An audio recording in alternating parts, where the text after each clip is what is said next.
FNMs, good night. It's great to be here tonight. You look wonderful out there. In the interest of time, they've said to me, please behave, get to your speech. To our party leader, the Honorable Michael Pintard and Mrs. Pintard, parliamentarians, other parliamentarians, senators and their spouses, party officials, one of our founding fathers who's present, Mr. Moore, Notorious Council members, Women's Association, torchbearers, all FNMs, and those tuning in, good evening. This theme chosen for this convention, I believe, is very timely. We're being asked to honor our past, celebrate our achievements, and chart the future. In order for us to honor our past, at least for me, we must first acknowledge and see it in its fullness. In doing so, I don't wish us to travel too far down memory lane, but for us to very briefly analyze our recent past, our performance in the last general election. On the 16th of September, we lost the government. And we must, as a party, analyze why that occurred. We've heard yesterday and just recently all of our achievements. And so we must say, what happened? Some may say, well, we lost. What is there to honor or to be gained by focusing on our defeat? To them, I would say, almost everything. Because once we can objectively examine and assess our shortcomings, then we can learn from them and try to never make the same mistakes again. Only then, FNMs, can we truly celebrate and be able to move on. There are many theories as to why we lost. Some say it's because of Hurricane Dorian of September of 2019, arguably the worst storm in our country's history. Others advance that it's due to the pandemic and its seemingly endless catastrophic effects, the massive loss of lives, debilitating symptoms that ravished our homes, our churches, business closures, economic shutdowns, loss of jobs, and the list goes on.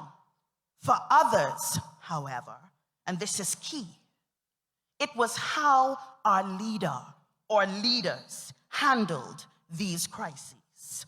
To many, there was a perception that they appeared cold, arrogant, and simply out of touch. Whatever the reason or reasons, in the final analysis, in about just 3.5 to 4 years, we lost the trust and confidence of the Bahamian people. Many of our staunch supporters were in that number. They refused to answer the call when we asked them to stand with us. And convention, trust you, we felt their absence. We missed their support. When we asked them, why didn't you show up? Why weren't you there for us?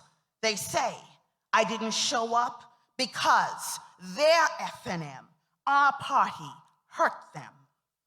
They claim that they've been ignored, that when they called to talk or for help, no one answered.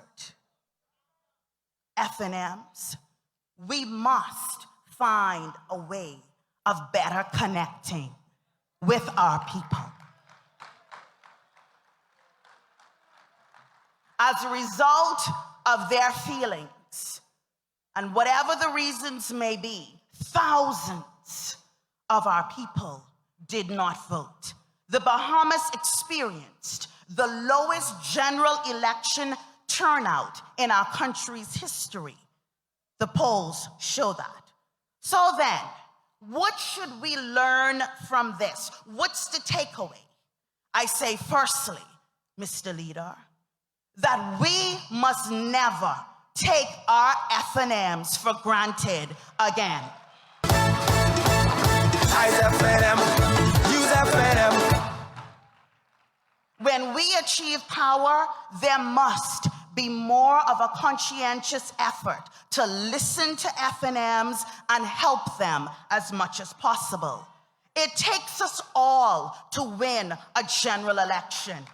No matter the roles that we play, we are part of a whole. We are all important. Next, and I wish for those who are vying for party positions to pay particular attention, we must never allow any one person or select group to be able to operate with impunity in our party. Our party leaders must establish and execute the necessary mechanisms to be able to call in and bring in line any party officer, be they parliamentarian or not, who is not doing what is in the best interest of our party and indeed our country. Eyes FNM, use FNM. Oftentimes, we at the party and association level, we are at ground zero.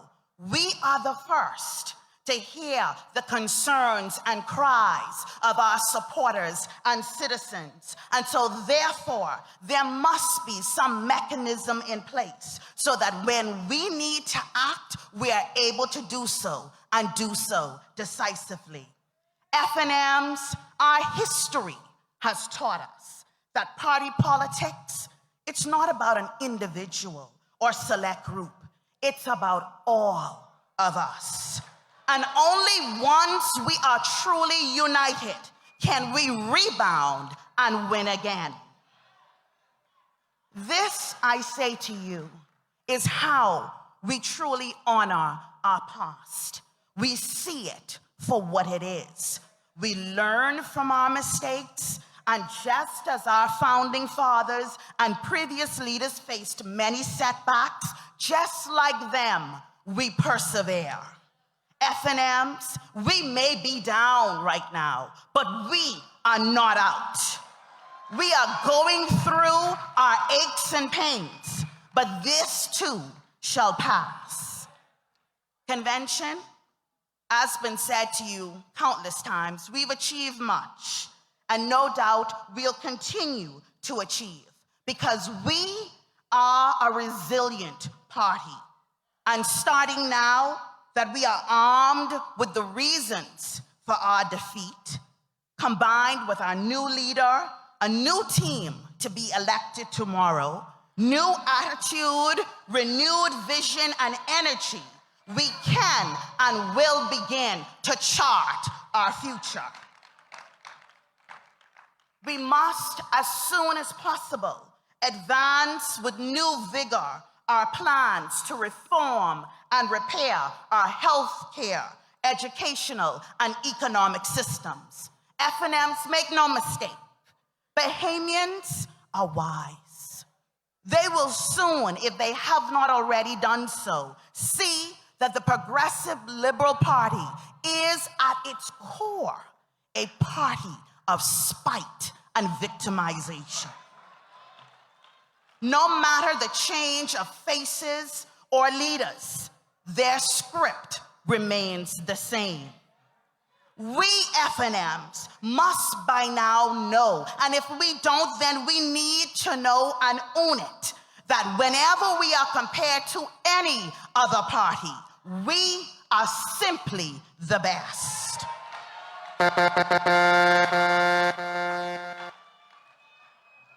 Our nation is nearing 50 years of age. She's mature.